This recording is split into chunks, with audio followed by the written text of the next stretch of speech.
Thomas was in the engine shed talking to James when the Fat Controller appeared. "Great news, Thomas," he said. "We've been asked to send an engine to Africa to pull a train from Cape Town to Pretoria, and I've decided that you're just the man for the job." Thomas was ever so excited. "I'm really excited," he said. "I've never been to Africa, and it sounds like a great adventure. I'll leave straight away." A couple of weeks later, Thomas arrived on the dockside at Cape Town and was taken to the station, where he met a very nice South African man called Rohan. Rohan showed him the train. "The pride of Africa," it said on the side. Thomas was really impressed. It was so clean and bright and shiny. But then he counted the carriages. There were 22 of them. "Bloody hell," said Thomas. "I'll never be able to pull that lot." "You'll be all right, boy," said Rohan. "We've done it loads of times, and I'm sending my top man Eric with you to make sure you're well taken care of." Eric seemed very nice.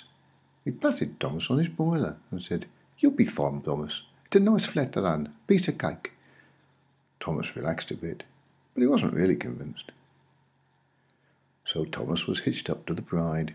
He huffed and puffed at it, as it was a bit of a struggle at first. But once he got going, they rolled slowly but steadily out of Cape Town.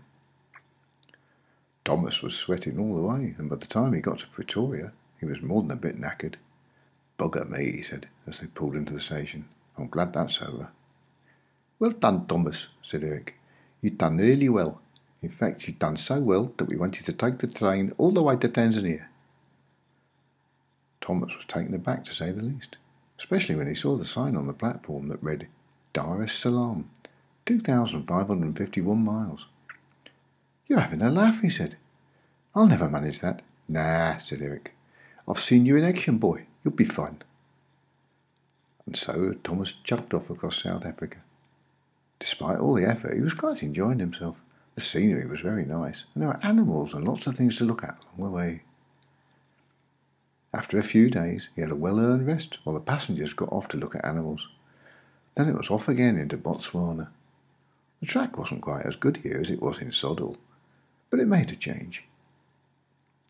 Then they crossed the border into Zimbabwe. Thomas was a bit nervous about going there because he'd heard rumours about the nasty black man that ran the place. But apart from the track, which hardly seemed to be maintained at all, everything went fine. And when he reached Victoria Falls, he had a nice refreshing shower while he stopped on the bridge to let the passengers take photographs. In Zambia, the track got even worse. Thomas tried not to notice that his driver was constantly looking ahead for gaps in the rails. He'd heard that the locals used to rip them up and sell them for scrap. So on and on he rolled across the plains, stopping occasionally for signals and for station masters to have long chats with Eric before they were allowed to go on. Finally he reached the gentle ascent into Tanzania. It wasn't really that steep, but the rain was pissing down, and his wheels kept slipping on the rails. Thomas huffed and puffed, but try as he may, he just couldn't shift all those carriages. Eric was very encouraging. "Put your fucking back into it, you miserable piece of shit," he yelled. But still Thomas had to concede defeat. So they sat there for several hours, while the passengers sat in the observation car and patronised the children from the local village. After a while, a big striped diesel engine called Shaka backed up to Thomas, shoved his arse into Thomas's nose, and the driver coupled them together. "So," said Shaka, "not up to the job, eh, boy? Let the real engine show you how it's done." And with a belch of diesel fumes in Thomas's face, off they went again. Thomas didn't like Shaka much, but he was quite happy to sit back and enjoy the scenery and let the arrogant little prick take the strain.